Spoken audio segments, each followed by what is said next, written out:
चारों तरफ बादल गरज रहे थे और तेज बरसात हो रही थी। नदी का उफान गांव की तरफ बर्बादी का सैलाब लेकर आया। गांव के कई घरों के अंदर पानी प्रवेश कर गया। बहुत सारे लोग परेशान हो गए थे। हाहाकार मच गया था। गरीब राखी अपने 4 साल के बेटे श्याम को लेकर घर से बाहर आ गई। ये बाढ़ उसे प्रलय की तरह लग रही थी। अपनी जान से ज्यादा उसे अपने लाल की जान की परवाह थी। राखी ने अपनी गैया को खूंटे से आजाद कर दिया ताकि वह भी अपनी जान बचाकर कहीं शरण ले ले। चल मेरे लाल, यहाँ से हट जाने में ही भलाई है। ये पानी जान का दुश्मन बन गया है। माँ, मुझे डर लग रहा है। बेटे डरना नहीं, मैं हूँ ना तेरे साथ। राखी ने उस संकट से निकलकर अपने श्याम को ऊंचे भाग पर पहुंचा दिया। वहाँ एक पेड़ के नीचे दोनों बैठ गए। बरसात के साथ तेज हवाएं चल रही थीं।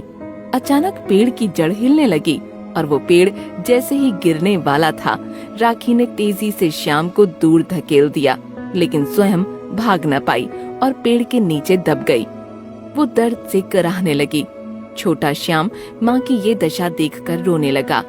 माँ तुम बाहर आ जाओ। माँ, मैं इस पेड़ को हटाता हूँ, तुम बाहर आ जाना। मेरे बच्चे, मैं नहीं आ पाऊंगी। कोई है, कोई है। वहाँ मजबूर माँ की आवाज सुनने वाला दूसरा कोई नहीं था। मोटे पेड़ के नीचे दबी हुई राखी असहाय होकर कराहती रही। इतने में दूर से आती हुई उसकी गैया गौरी दिखाई पड़ी। वो तेजी से आकर मालकिन को सूंघने लगी। उसने अपने दोनों सींगों से पेड़ को हटाने का प्रयास किया, लेकिन सफल न हो सकी।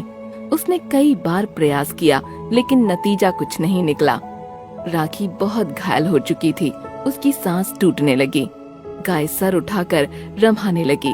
वो मदद के लिए लोगों को बुलाना चाहती थी। कुछ लोग आ गए। उसके बाद एक आदमी ने हाथी को बुलवाया। हाथी ने अपनी सूंड की ताकत से पेड़ को हटा दिया, लेकिन गरीब राखी उठ न पाई। उसने अपने एक हाथ से हाथी को 1 रुपए का इनाम देना चाहा, लेकिन हाथी ने स्वीकार नहीं किया। शायद हाथी गरीब राखी के अंजाम के बारे में पूर्व अनुमान लगा चुका था। श्याम अपनी माँ से लिपट गया। उस समय राखी की आंखें बंद हो गईं। श्याम अनाथ हो गया। गांव के लोगों ने राखी का अंतिम संस्कार किया, लेकिन बेसहारा श्याम एक कोने में खड़ा सिसकता रहा। उसकी गैया गौरी उसके पास आई और उसने अपने मुंह से श्याम को अपनेपन का एहसास दिलाया, मानो कह रही हो कि मैं तुम्हारे साथ हूँ। बरसात का पानी कम हो गया था। गौरी और श्याम घर की ओर चल पड़े।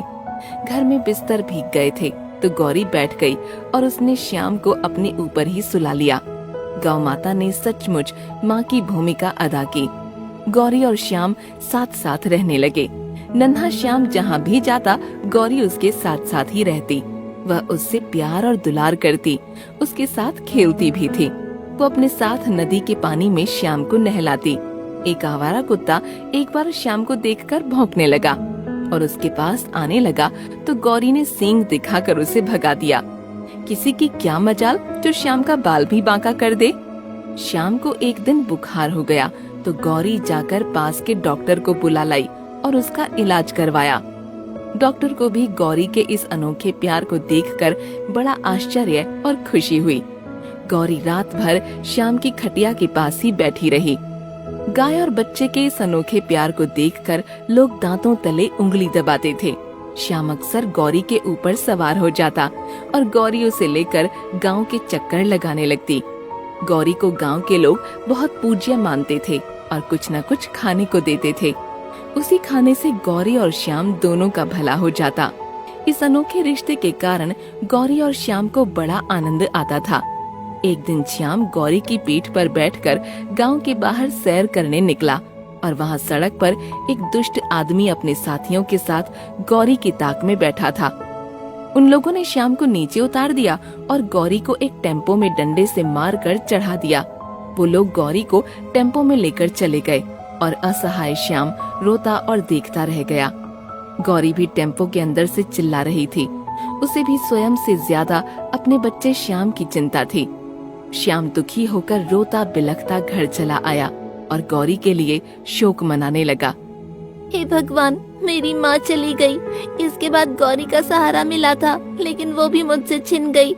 अब मैं किसके सहारे जीऊंगा? इससे अच्छा होता कि मैं एक माँ के साथ ही मर जाता।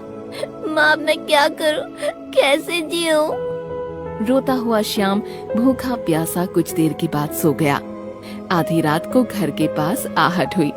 श्याम की नींद खुली, लेकिन वह फिर सो गया।